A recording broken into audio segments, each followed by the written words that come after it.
Nuestra compañera Natalia Salvo tiene una actividad de campaña. Ella es candidata a diputada nacional por la ciudad de Buenos Aires, así que bueno, le mandamos un abrazo gigante a nuestra compañera y vamos a quedarnos charlando un rato vos y yo. Lucía, ¿cómo estás? Bien, bien. ¿Cómo va todo? Bueno, contentos, porque bueno, tenemos un congreso que está laburando y que está tomando nota de qué es lo que en este momento le está reclamando un sector mayoritario de la sociedad, ¿no? Ponerle freno a la motosierra de Milei en áreas clave y en áreas además que están en una situación de emergencia, Lu. Sí, totalmente.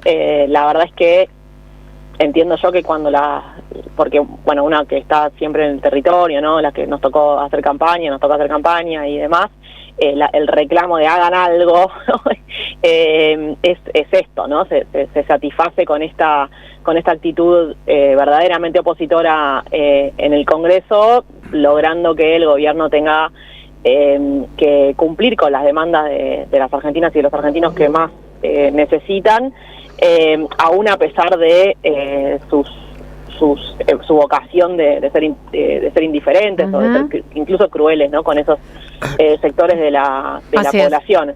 Entonces, bueno, un poco esa es la tarea de los representantes. Me parece que es importante que esto se ponga de manifiesto porque estamos frente a una elección legislativa muy en breve, en 3 semanas.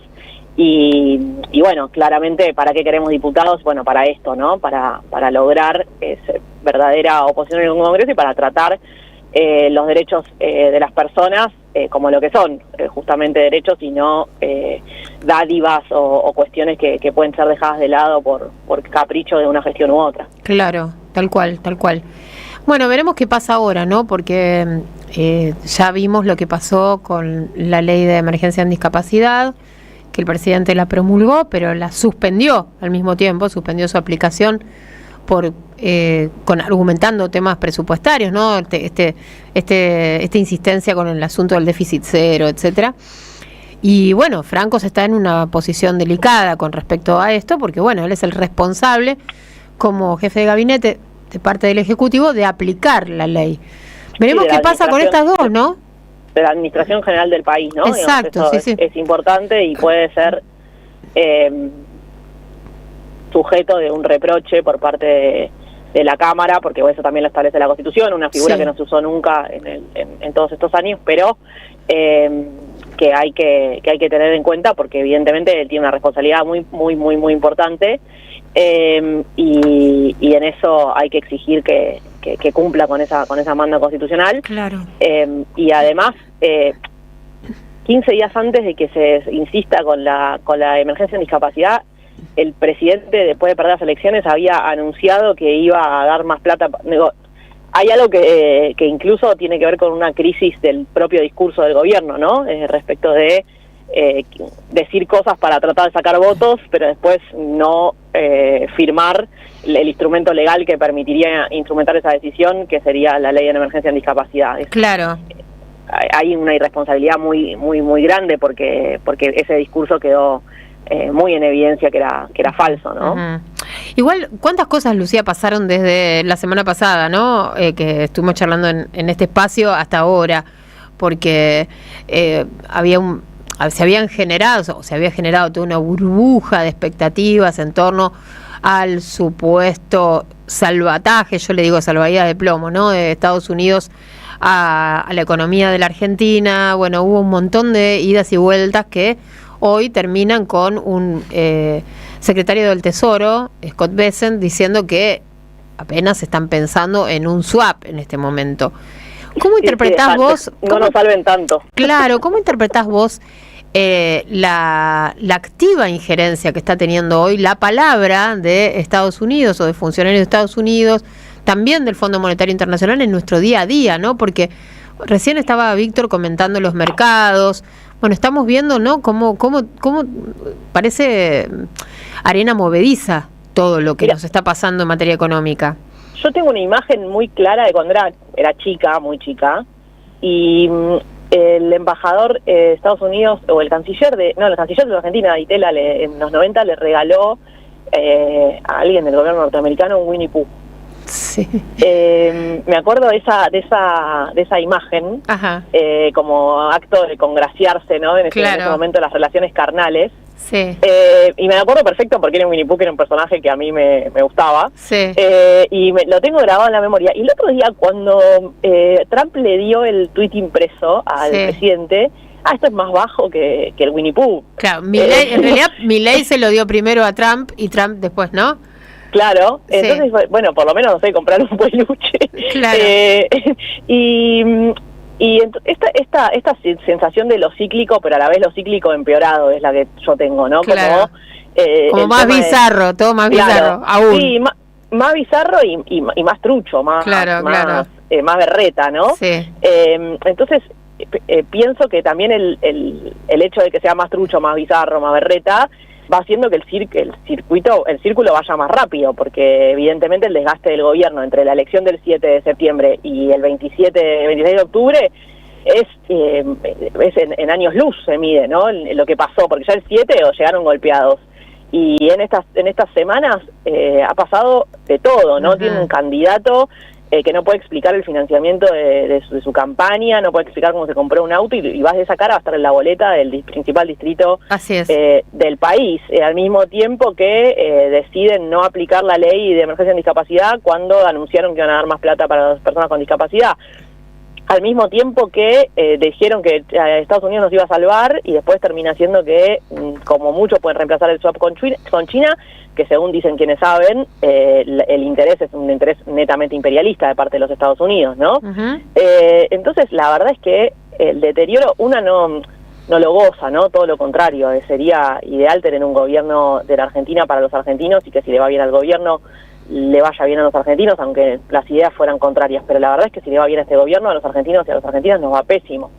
Entonces hay algo de morbo que se produce en ver cómo el desgaste se va acelerando, y al mismo tiempo esto nos obliga a estar muy alertas respecto de cómo contener a nuestra comunidad, ¿no? Somos gobierno en la provincia de Buenos Aires y tenemos que poder proponer una alternativa, no para dentro de tanto tiempo, sino proponer una alternativa para la vida cotidiana, porque la verdad es que se está desmoronando todo. Entonces, uno lo vive como con risa y dice, bueno, que la verdad que es un poco patético, pero a la vez el papel de nuestro país, ¿no? Entonces hay algo ahí que a mí por lo menos se me juega de la contradicción de estas emociones, y de tratar de ver, bueno, cómo es el impacto de esto en la vida de las personas, que si la inflación provocaba inseguridad en términos de cómo se planifican los gastos en una familia, ¿no? Bueno, esta situación directamente es vivir en un estrés insoportable. Sí. Lucía, y con respecto a las denuncias, ¿no?, que están salpicando a Espert con respecto a su relación con este narco, lo de Machado ya lo conocíamos hace rato, también se conocía que él había viajado en el avión, pero la novedad o el dato político que cambia el escenario es lo que dice la justicia de Estados Unidos, ¿no?, que Espert recibió $200.000 de Fred Machado. Como habrás visto, desde el gobierno insisten en decir que esto es una operación del kirchnerismo. ¿Cómo? Sí. ¿Qué reflexión no puede responder ninguna pregunta, ¿no? No puede o no quiere, ¿no? Lógicamente.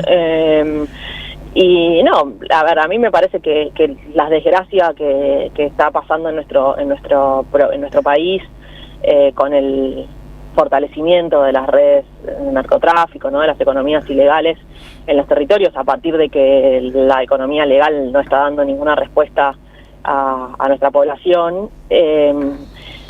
tiene mucho que ver con las decisiones políticas que toma el gobierno y a quién favorecen, ¿no? Digamos, el blanqueo, la posibilidad, esta desregulación que puede hacer que el capital se mueva de un lado al otro sin dar ninguna explicación, y el favorecimiento también de negocios que son muy perniciosos para la Argentina, no solamente los ilegales, sino también aquellos que se han legalizado a partir de leyes tremendamente conflictivas, como puede ser la ley Bases o el RIGI, y que son puro extractivismo, bueno, producen este tipo de cuestiones. Pues eso evidentemente es un entramado de poder que sostiene algo, esto lo digo es lo que pienso, ¿no? Que sucede, es un entramado de poder que sostiene al gobierno y que después exigen sus lugares en las listas y fortalecen y buscan ciertas candidaturas que también con estos discursos de mano dura, ¿no? Y buscando chivos expiatorios entre los más pobres, estigmatizando y sosteniendo discursos súper violentos, lo que terminan haciendo es lavándole la cara a estas organizaciones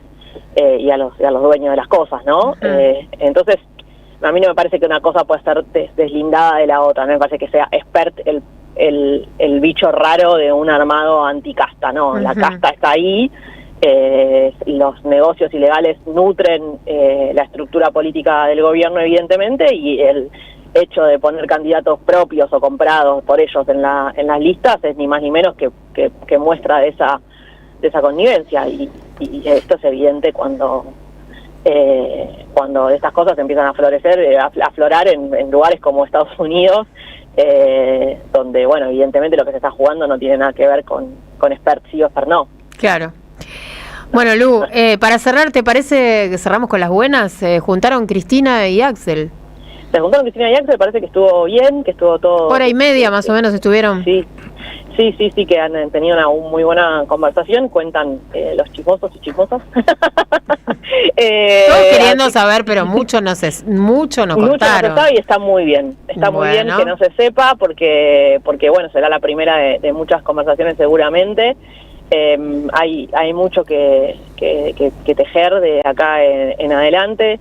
Y tiene que ver con poder justamente esto, ¿no? Proponerle a nuestra sociedad otra manera de organizarnos, y para eso los primeros que tenemos que estar organizados somos nosotros, ¿no? Nuestra dirigencia. Así que para mí es una buena noticia. Es una buena noticia. Yo no soy una cultora así de la unidad por la unidad misma. Espero que haya sido con una discusión muy fructífera en términos de programa, y que podamos efectivamente pensar que es lo mejor para nuestro país y para nuestra provincia, ¿no? Una provincia, lo que estamos viviendo, André, a nivel territorial es de un desgaste, ¿no? Se ve en la capital federal también, ¿no? Sí, completamente. Se ve en todo el país, porque, ¿sabés qué, Lu? Estuve charlando bastante con gente que conozco, que está viajando o viajó por trabajo, y también gente que conozco y que vive en otros lugares de la Argentina, y bueno, y la postal es la misma, mucha pobreza, mucha gente a la intemperie, sin techo, no llegan a fin de mes, los comercios no andan, no funcionan, y decirte los lugares donde como la Patagonia, donde el turismo es algo importantísimo. Bueno, y estuvo muy mala esta temporada de invierno, muy mala, horrible. Muy mala. La balanza y además no hubo mucha nieve, o sea, también pasó eso, que no hubo mucha nieve. Se juntaron las dos cosas. Bueno, y ahora de hecho el gobierno tuvo que recular con sacar los feriados, ¿no? Y tomar dimensión de lo importante que es ese turismo, microturismo, para sostener una industria tan importante para Argentina, que por primera vez en un montón de años dio negativa la balanza comercial del turismo en esta temporada. Un dato que creo que pasó medio desapercibido, la verdad que a mí me lo contó una persona que se dedica al turismo. Bueno, es increíble, ¿no? Que los argentinos en esta situación económica los argentinos hayamos podido gastar más plata en el exterior que los que vienen a nuestro país a disfrutar, porque está carísimo en términos internacionales. Bueno, una situación que es insostenible de todos. Por eso digo, hay que ser muy responsables con cómo vamos a representar, no solamente en términos de ser oposición, sino qué otra cosa vamos a proponer. Porque mira, André, el día después de la elección del 7, en Pilar, yo le pregunté a un compañero que vive en uno de los barrios de nuestro distrito, y le digo, che, ¿qué onda? ¿Cómo estaban los vecinos y las vecinas? Mira, todo el mundo diciéndome, bueno, ahora que el peronismo se ponga las pilas, ¿no? Claro. Es como que no sé, como que eso lo tenemos que poder honrar, y lo sé que lo vamos a hacer, y me parece que esa reunión es un muy buen primer paso. Bien, excelente. Lu, nos encontramos en el estudio la semana que viene, las 3. Un abrazo, compañera. Dale, te mando un abrazo, yo también. Chau. Lucía Portos, subsecretaria de Políticas de Géneros y Diversidad Sexual del Ministerio de Mujeres.